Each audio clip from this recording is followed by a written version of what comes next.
Ok, giờ xin nói tất cả làm chi này đùa nữa. Tại xin nói tất cả là một hướng dẫn là chỉ tất cả là một kia đó bé với ứng dụng này ạ. Bé tất cả một ứng dụng chạy màn hình này ạ. Ok. Bây giờ xử lý lúc nào này ạ? Đi con nào này ạ? Giờ đi nào nè. Cái sáng mà dùng cường cầu được thế này ạ. Giờ lấy tự nhiên nó chỉ lần sai của ủi thì vô bao ủi này ạ. Thằng này bé mù xí lúc xí hờ mù đăng ký like chia sẻ của được của này à. Ok chị thì xin nó quay lọc kia bé uống nè. Đăng trở lại ok. Chỉ nên một chỗ hậu CH Play này ạ. Hậu CH Play cửa hàng Play này ạ. Chỉ nên một chỗ hậu chỉ nên một chỗ nó chỉ nên một chia luôn bề này ạ.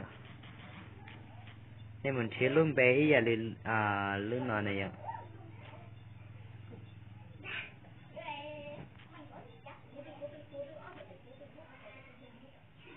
Nó này ạ. Thì nó này ạ, chỉ nên tôi hiện lên tại khó này nó này ạ, hiện được nó này ạ. Hiện được nó này ạ. Chỉ biết bấm được nó này ạ. Biết bấm được nó chỉ biết một cái đạn này ạ.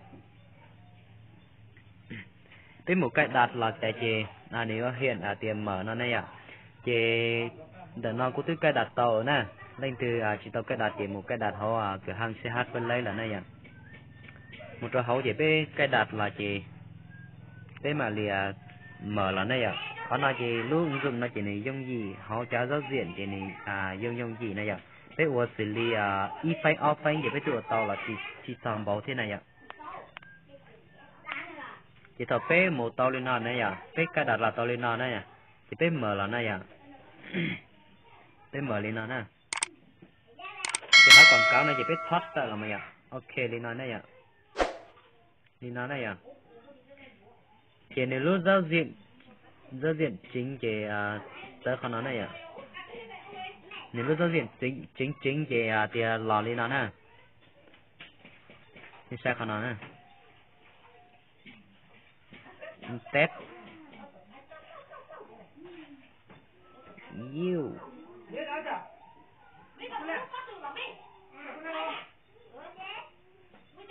Rồi lên nó này ạ. Thì nếu giao diện thì trong lên con nó.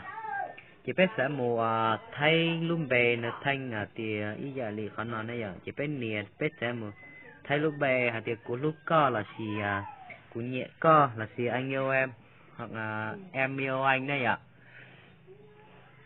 Là gì tổ cú số là gì á chị này ạ. Thì sẽ ô lên nó tại vì dù thì quay ra clip gửi đôi cho không dư tôi sai tôi bỏ thò dù sẽ một thể thường thường câu thế này ạ.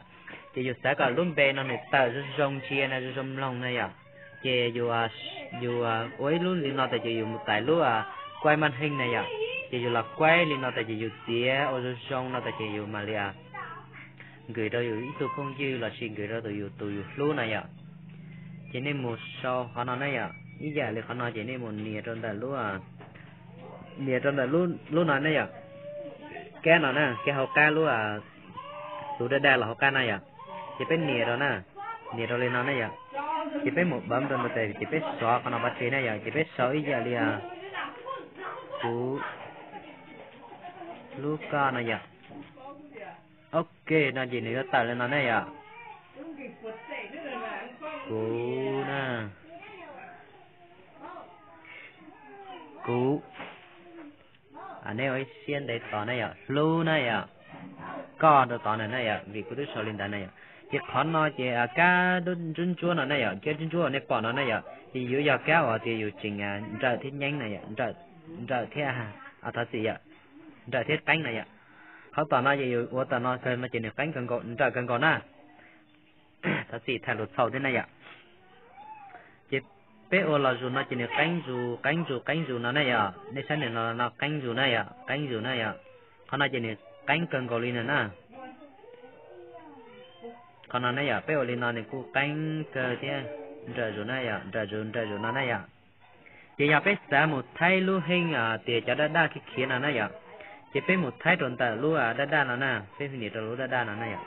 chỉ biết một thấy là hình lia nào này ạ thì biết một cái lúc xa xì nào này ạ lúc chua nào nè chỉ biết nỉ rồi nó này chỉ nỉ danh lia lên đó này ạ biết sao màu á chỉ biết sao màu đen chỉ biết nỉ lên nó này ạ chỉ lúc màu đen chỉ không làm được chỉ bỏ chỉ biết nỉ rồi lúc xa xì nào này ạ lúc hình vuông vuông xe cho các xe xì nào này ạ này bỏ xe xì này nè bấm lên nó đó này ạ chỉ nên một trong tàu lúc hình lia là xì xiên chua thế này ạ nên sẽ có chả luôn chua này ạ chỉ lên nó chỉ nhanh bỏ là này ạ đi ra này bỏ là nó họ giờ biết xã còn trâu lúa đa là xì để biết nỉ ra trâu lúa đa để biết nó chỉ bỏ là này ạ chỉ biết xã thấy lúc hình số thấy lúc chữ của lúc cao số còn nữa lo này ạ như vậy là thì chữ in hoa này ạ chỉ biết một số của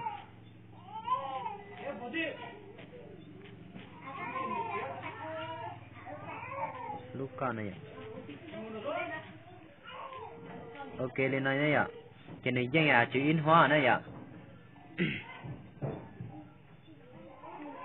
họ cho biết xã thì xã tá này ạ biết xã tá chỉ biết này là lúc gâu này ạ lu nhau sẽ lo lu gâu chữ gâu này ạ chỉ biết đi nào này ạ chỉ này toàn màn hình này nào này sai đi nào này ạ đi nào này ạ cô lu ca này ạ chỉ biết một sáng kép đi nào thì chỉ biết sáng kép video chỉ biết một trò họ lu thì KineMaster này ạ cũng tới sự thực hiện đây này ạ chỉ biết một trò họ thì chỉ biết ghét nó cả rong cái chỉ biết người đó biết được lưu là chỉ biết người biết được không chia sẻ gì này ạ chỉ biết ta chia sẻ chỉ biết một trò khả này ạ lúc share này ạ chỉ biết go nó chỉ này thì bây giờ chia sẻ rồi lại này ạ nó chỉ thoát trở lại này ạ nó này ạ canh ra này ạ chỉ lúc đầu tiên nó chỉ này chủ trong lên nó sẽ giờ biết cái đó biết lúc máy vậy biết một là biết một chỉ giờ biết thì rất là mua hài đó biết tụi lồng con này ạ biết cái trong lên nó này ạ biết cái còn nên trở lên nó này ạ thì chỉ biết cho lúc mình hình ý giờ để lúc gầu nó này ạ biết trở lên nó này ạ biết tua lên nó nè biết tua lên nó ta biết cái mà chỉ thôi thì biết học thí chỉ biết mở khóa này ạ biết mở khóa này ạ chỉ biết thí lên nó đó biết tụi lồng con sai này ạ biết rất mua hài này ạ chỉ biết khi kia lên nó gì biết sau khi cái đó này wow này qua chỉ tới cho này cũng là share hành được biết thế ok nó là quảng cáo này ạ nó có output là chỉ tới số này thoát này ạ vì mua lúc đó x nó này ạ